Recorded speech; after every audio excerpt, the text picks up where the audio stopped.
had this thought a while ago.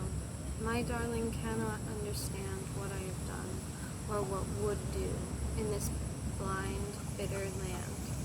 And I grew weary of the sun, until my thoughts cleared up again, remembering that the best I have done was done to make it plain.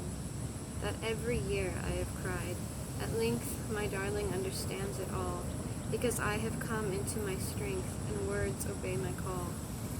That she had done so, who can say, but would have shaken from the sieve. I might have thrown poor words away, and been content to live. These words, WB Yeats.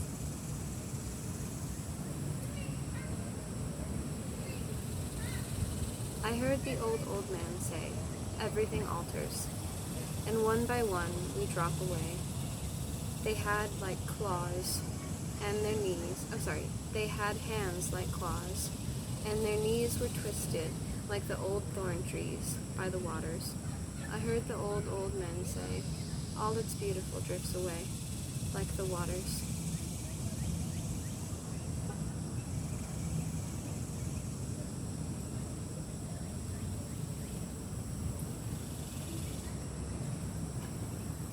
We sat together at one summer's end, that beautiful, mild woman, your close friend, and you and I, and talked of poetry. I said, a line will take us hours, maybe, yet if it does not seem a moment's thought, our stitching and unstitching has been naught. Better go down upon your marrow bones and scrub a kitchen pavement, or break stones like an old pauper in all kinds of weather. For to articulate sweet sounds together is to work harder than all these, and yet be thought an idler by the noisy set of bankers, schoolmasters, and clergymen the martyrs call the world. And thereupon, that beautiful mild woman, for whose sake there many a one shall find out all heartache, on finding that her voice is sweet and low, replied, to be born a woman is to know, although they do not talk of it at school, that we must labor to be beautiful. I said, it's certain there is no fine thing since Adam's fall, but needs much laboring. There have been lovers who have thought love should be so much compounded of high courtesy that they would sigh and quote with learned looks precedents out of beautiful old books. Yet now it seems an idle trade. We sat grown quiet in the name of love. We saw the last embers of the daylight die, and in the trembling of blue-green of the sky, a moon, worn as if it has been a shell, washed by time's waters as they rose and fell about the stars in broken days and years. I had a thought for no one's but your ears, that you were beautiful, and that I strove to love you in the old high way of love. That it had all seemed happy, and yet we'd grown as weary-hearted as that autumn moon. Now I'll do one more.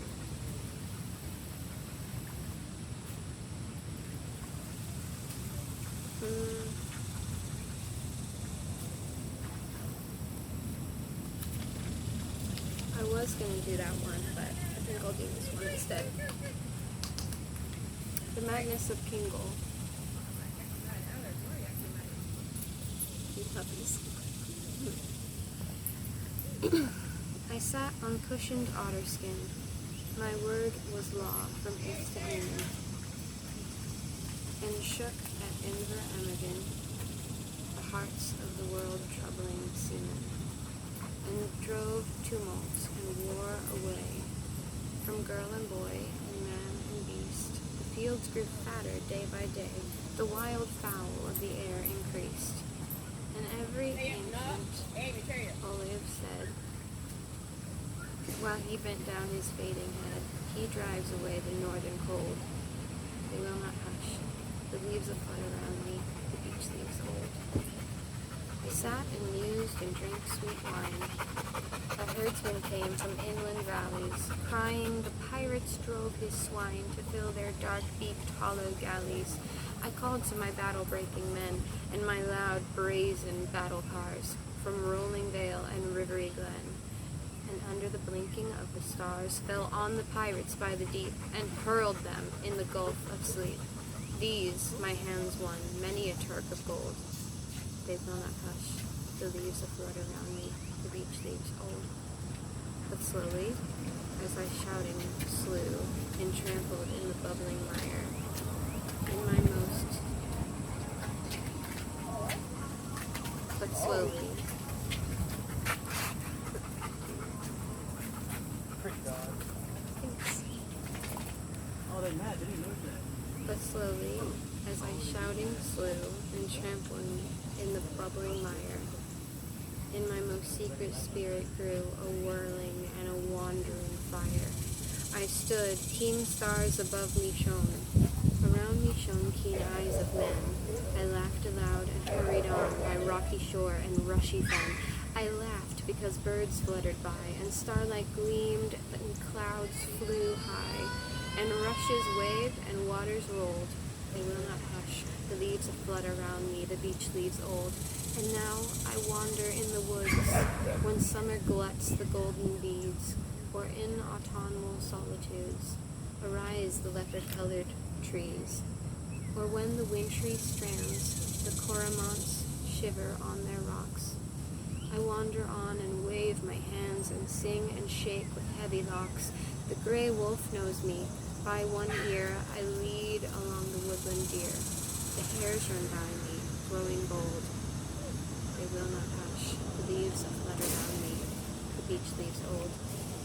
I came upon a little town that slumbered in the harvest moon, and passed a tiptoe up and down, murmuring to a fitful tune, how I have followed night and day, a trampling of tremendous feet, and saw where this old tympan lay, deserted on a doorway seat, and bore it to the woods with me.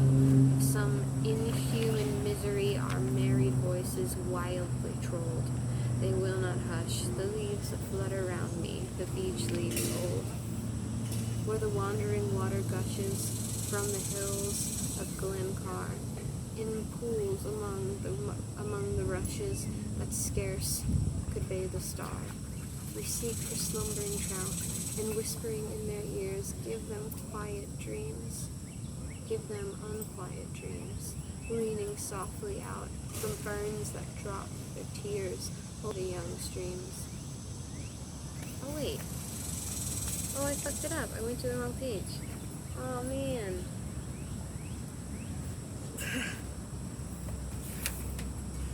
Okay. Well, he had just gone to the town and stolen the drum.